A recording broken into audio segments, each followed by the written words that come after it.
Okay, with some claiming that the race for the White House is rigged, it does raise the question, could someone hack enough electronic voting machines to influence the outcome of the upcoming presidential election? That's what we're talking about this morning with Shelly Palmer. Good morning to you. This is an interesting topic. It is a little interesting. Yeah, a lot of people after the DDoS attacks on Friday called me up and said, if that could happen to those gigantic websites, can it happen during the election? So I looked into it pretty hard. And as it turns out, back in 2002, Congress passed the Help America Vote Act, which came with about $4 billion in state aid to allow the states to purchase electronic voting machines. And many of them were touchscreens. Now, can you imagine 2002 era touchscreens that are out in the wild? As a matter of fact, there are thousands of them out there.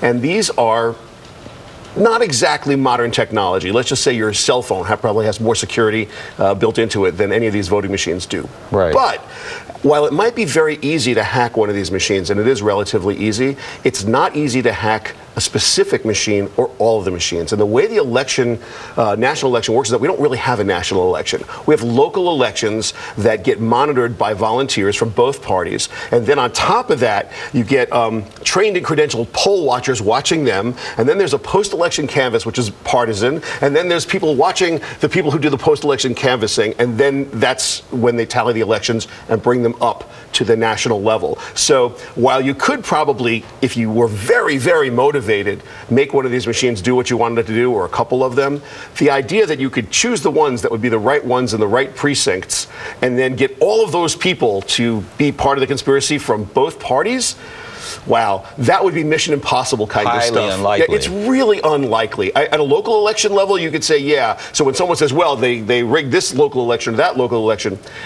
it's possible that you could hack a machine to make something happen locally because it's one small district. We're talking over 8,000 polling places. So if you look at the machines like the AccuVote and the WinVote and the AVC Advantage, you look at these machines, you go online. I have an article at shellypalmer.com that has the pictures of these linked to the pictures. I got to tell you something. They look a little funny. And you say to yourself, wow, that's a touch screen. And you know that this is not modern technology. But in one weird way, the fact that we're not using very modern technology is really protecting us. Because if we had a fully electronic election system right now, there would be all kinds of questions about could a big electronic election be hacked? And the answer to that would be absolutely, and there'd be an awful lot of questions. But this is so old-fashioned and so local and grassroots and so distributed that I think it would be almost impossible, based on the numbers, for you to hack into the election to rig it. Now, there may be other things that you could say would, influence it, but there's so many people involved and so many disparate machines. I'm afraid you can just go out and vote with total confidence, because this is not going to be a technology issue, at least not the way I can figure it. Well, that's very good to hear, actually, Shelly. Yeah. So thanks so much. Very reassuring with that. Yeah. Maybe we should go back to the days when we just punch and pull. I'll tell you what, the older the technology in this case, the better off you are. Shelly Palmer, thank you so much. Thanks so much.